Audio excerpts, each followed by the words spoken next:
There is direct correlation between resistance training and positive impacts on our musculoskeletal systems. Regardless of age, having a goal to continue to maintain and build muscle will help ward off health-related issues.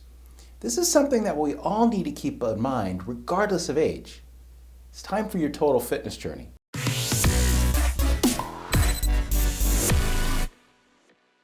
Hey there, Coach Rick for X3TF, where our focus is educating you on the trifecta of exercise, nutrition, and mind-body to achieve total fitness. One of the key tenets of long-term health is maintaining our existing muscle mass. Scientific studies have shown that individuals who do not perform any resistance training suffer from disuse atrophy at a rate of 5% per decade and 3 to 8% reduction in their resting metabolic rates. To put it bluntly, use it or lose it. Either continue training and maintain your muscle mass or risk losing it. When we talk about muscle building activities, this applies to everyone, but rest easy. You're not too old to start or make a change for the better. In fact, studies have shown older muscles are just as responsive to resistance exercises as individuals in their 20s. One study found 90-year-old nursing home residents were able to add 4 pounds of muscle over a 14-week period through a brief and basic strength training regimen. Furthermore, regular and consistent resistant training has been associated with real tangible improvements with health-related issues like decreasing your LDL, bad cholesterol, and triglycerides, lowering blood pressure, improvements with type 2 diabetes, improving insulin sensitivity, increases in body mass density that can reduce the risk of osteoporosis, reduce pain from rheumatoid arthritis, and a decrease in depression. All in all, resistance training improves the quality of our life. The more muscle we have, the more calories we burn, which can translate to burning more of our unwanted fat stores. Resting skeletal muscles are responsible for more than 25% of the body's calorie use, even at sleep. Now, the terms resistance training and strength training sometimes seem interchangeable. They're very much related, but differ in a few key takeaways. Resistance training can be done at a lower intensity with body weight or something like resistance bands. Resistance training typically focuses on higher reps for general fitness and muscular endurance, though this is a parameter that can be adjusted based on your goals. And as always, if you have any health issues, medical conditions, or injuries, or are just not sure, then check with your doctor before starting any new exercise program. Safety is always the #1 priority.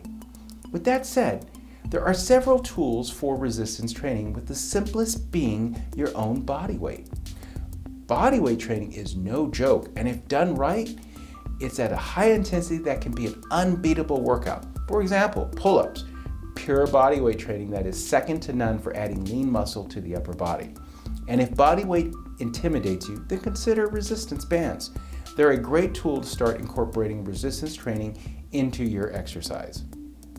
I also want to mention suspension trainers. TRX is by far the gold standard, so I would encourage their use for someone that has used resistance bands, progressed through a few body weight exercises, but not quite ready for traditional weights. And don't get me wrong, I incorporate all these into my strength training program to add variety and challenges to my regimen. In my honest opinion, resistance training is a great starting point before moving into strength training with weights, regardless of your age or fitness goal. Now, some folks need to ready their bodies before jumping into using any weights. Strength training, however, uses a progressively heavier weight or load, such as traditional barbells, dumbbells, and kettlebells, to stimulate muscle development and growth. Several strength training protocols call for a reduced number of reps due to the increased intensity added from the load. Strength training goes beyond just raising and lowering the weight. For my long-term health and fitness goals, nothing beats working with free weights. There are countless programs and protocols to choose from across a number of related modalities that include bodybuilding, CrossFit, and powerlifting, to just name a few.